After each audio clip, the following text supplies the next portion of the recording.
Fala pessoal, tudo certo? Bom dia, aqui é o Luan Alves mais uma vez. Hoje é dia 17 de julho, eu vou falar um pouco sobre o que foi o evento da Avenue que ocorreu ontem. A ideia aqui é trazer um breve resumo para vocês, explicar um pouco sobre quais são as vantagens de se investir no exterior, quais são os riscos, oportunidades, por que o brasileiro não investe fora e tentar fazer um bate-papo aqui com vocês bem transparente, né? Acho que primeiro momento assim, para a gente conversar é sobre por que o brasileiro não investe fora e por que ele deveria investir fora também. Então, o primeiro argumento é o seguinte: desconhecimento. Muitas pessoas não conhecem, não sabem que hoje a tecnologia avançou muito e barateou muito o custo de se investir fora. Então, abrir conta numa corretora internacional e começar a investir em dólares é muito fácil. Hoje o custo disso é muito mais baixo. Há um tempo atrás, tu precisaria abrir conta no banco gringo, um JP Morgan da vida, um Goldman Sachs, e mandar seus 50 mil dólares, 30 mil de remessa para fora para conseguir investir. Hoje em dia não. Você tem fintechs, a Avenue é um exemplo disso, mas também tem soluções no Banco Inter, no BTG, a Nomad também. Algumas fintechs que estão trazendo essa solução para o investidor de forma, às vezes, gratuita ou muito barata, com taxas muito baixas, e você democratizou muito esse acesso. Então, hoje está muito mais fácil investir fora. Então, desconhecimento é a primeira informação. O segundo ponto é que o brasileiro, por muito tempo, ele ficou confortável no CDI. Então, acho que o segundo argumento é: nós brasileiros nos acomodamos com a sensação de retornos altos por conta do CDI. Então, vamos pegar os últimos 10 anos, 2015 para cá. Quem deixou o dinheiro aplicado e parado ali no CDI teve um retorno de 142%. Então, assim, ano a ano você deixa o dinheiro aplicado num CDB, que está rendendo ali 100% do CDI, e você ganha no ano seguinte 15% a mais. E você tem a falsa sensação que está ganhando dinheiro de fato. Mas, na realidade, parte desse retorno, desse rendimento, é uma perda de poder de compra, porque o preço de tudo subiu muito. Então, se a nossa inflação é alta, nosso CDI acaba sendo alto também, e a gente tem, às vezes, uma falsa sensação de retorno. Eu não estou dizendo que sempre é assim, mas vou dar o exemplo de 2024. 2024 foi um ano onde, mesmo com o CDI de 12%, a gente viu o dólar se valorizar cerca de 25% contra o real.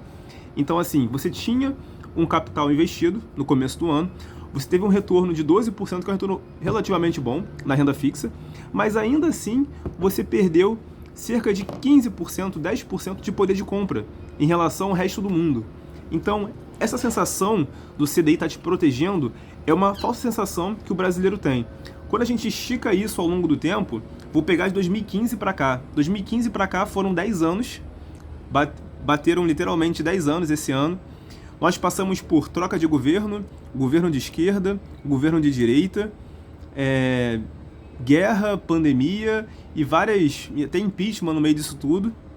E o que nós vimos foi que diferentes governos continuaram gerando déficits nas contas públicas e, com isso, o dólar continuou se apreciando contra o real. E dessa forma, o que nós vimos? Que o cara que estava aplicado no CDI, ele em reais ganhou 142%, mas em dólar ele ficou praticamente no 0 a 0. Quem tinha dinheiro aplicado no CDI ou até mesmo em imóveis, você teve uma valorização dos seus imóveis, quando você olha em dólar, o seu imóvel não valorizou tanto assim. Porque de 2015 para cá o dólar saiu de 2 para praticamente 5,50 nesse momento. Então, o cara que aplicou no CDI e rendeu até aqui em dólares, ele ficou praticamente no 0 a 0, ganhou 4% de rendimento apenas. Então, assim, a sensação falsa de estar no CDI protegido pelos juros altos, ela cai por terra quando a gente tem um país com uma moeda que se desvaloriza fortemente ao longo dos anos. Acho que esses principais argumentos sobre o porquê o brasileiro não investe fora, acho que é mais ou menos isso. Você tem tanto um desconhecimento por parte do público, como também essa sensação falsa que os juros te protegem, na verdade não está te protegendo de forma completa. E quando você adiciona na sua carteira de investimento uma fatia de investimento no exterior, seja através de ações, de renda fixa, ou até mesmo ETFs, que na minha opinião é o melhor caminho para se investir fora, o seu retorno composto ao longo do tempo melhora muito. Porque vão ter anos onde o kit Brasil vai muito bem. 2025, por exemplo, é um ano desse, onde juros estão caindo, então quem comprou título público começou a ter rendimento já nesse ano por conta da marcação a mercado, então está indo muito bem. Quem está em pré-fixado esse ano está com uma foto um pouco melhor, títulos IPCA+, também. Quem está no CDI está ganhando também, porque o CDI está muito alto, muito gordo. Quem está em ações também teve uma valorização aí de praticamente 15%, 20% em vários papéis. E o dólar se depreciou, então o kit Brasil foi muito bem. Agora, em 2024, a foto foi o contrário. Juros subiram aqui, ações caíram, real se depreciou 25%. Então, quando você compõe uma carteira ao longo do tempo, com uma operação no Brasil e outra fora, você vai tendo um pouco mais de proteção e retornos compostos que são muito melhores e vão te proteger de qualquer crise que o Brasil tenha. Então, acho que esses são os principais argumentos. Um outro ponto também, a gente precisa sempre lembrar que a nossa cesta de consumo, ela é muito dolarizada. Então o pessoal fala sempre sobre isso. O brasileiro não come dólar. Cara, o brasileiro come dólar sim. Ele come de vários aspectos. Olha, o pão que a gente consome, ele é dolarizado. O cafezinho também, ó. Cafezinho aqui, também é em dólar. Então todo o nosso agronegócio, ele está atrelado ao dólar. E é boa parte do consumo e dos principais gastos do consumidor, principalmente o mais pobre. E para o investidor, para a pessoa de alta renda, ela também tem despesas dolarizadas, seja Netflix, seja viajar para fora, Eurotrip, seja porque seu filho vai para fora fazer um intercâmbio, enfim. Então o dólar, ele impacta todo mundo, todo mundo.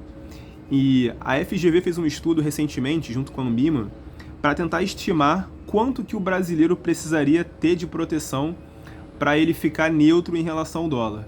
O que quero dizer com isso? Quando o dólar se valoriza muito, salta 30%, 20%, por conta dos ruídos que tem aqui no Brasil, ruído político, ruído fiscal, tributário, etc., insegurança jurídica o tempo todo, quanto que você precisaria ter armazenado no seu patrimônio ou na sua renda para você ficar pelo menos protegido ali? Na média, isso seria algo entre 16% a 18% da sua carteira. Então a gente acaba recomendando aqui, olhando caso a caso para cada investidor, mas vou dizer que, de forma geral, 20% é um valor que te dá uma certa proteção ali contra o dólar. Se você pretende morar fora, se você pretende imigrar daqui a um tempo, aí você pode mudar um pouco essa alocação.